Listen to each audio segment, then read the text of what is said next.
Hello, Jazz. Can you tell me a little bit about Peru? Hello. Yes, I can tell you about Peru. Uh, it's a little bit, my Peru experience is a little bit like that sort of saying bittersweet because of the experience. Now, when I first signed up for going to Peru, yes, I had read things and I was excited that I was going to do ceremonies, which is what I love doing. And I was excited that I was going to go to the Amazon because it was a childhood dream to go to the Amazon. And I was really excited that suddenly this dream was coming true and it was going to be manifested. Um, so I met the group in Lima, we travelled, we went to the Andes, we did ceremonies, and then we ended up, in the Amazon jungle. And leading up to going to Peru, though, I started to have lots of flashbacks of my childhood when I was kind of like about 7, 8, 9, because where we used to live, opposite us was just behind the row of houses was a lovely park and lots and lots of trees, and it was just like a woodland area. I mean, it's no longer there now because a school has been built on top. But when I was younger, I used to go there and play. It was my little hideout, and that's when I used to kind of like know that one day I'd want to go to the Amazon jungle. So anyway, going back to the Amazon jungle. I was there and we walked around and, we around the jungle and having a good laugh and jokes about anacondas and different things. And it was just magical, like I, had dreamt and wanted it to be. It was like really magical. The only thing that I suppose was the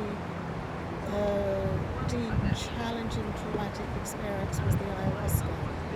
Sometimes, when you have a contract with spirit or your higher self that you're going to do something, you don't always know. You're not always conscious. You're not always aware.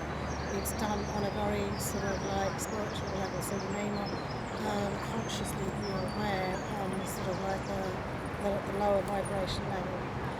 Now, yes, I had known that we were going to do an ayahuasca, and yes, I had read that it was about drinking a brew and some sort of plants, and that you had visions. I had no idea the extent of how these visions were going to come about and how they were going to happen. I was all for it because obviously, knowing in India that a lot of rishis and yogis and Shiva, they smoked marijuana to go into these visions, so it wasn't anything new for me. But what was new was the depth of the trance that I entered into. As soon as I started drinking I started seeing the visions even before the shaman started to do his akaras. I started to see the visions of snakes. It wasn't until afterwards that I found out that the actual brew was from the vine of the serpent. It was a serpent vine.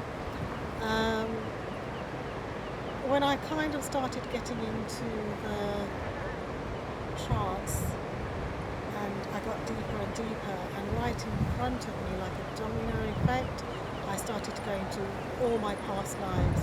This wound that I had asked to work on with intention, it was like a domino effect going all across my past lives till we got to a point where I wasn't human anymore. And this wound had gone beyond what was human life, and I was suddenly like a reptile, and this wound went back to its ancestral root of when I was a reptile. And if somebody had told me that, I would most probably it would have gone over my head. But because of the experience that I went through, only I can believe what I experienced and witnessed.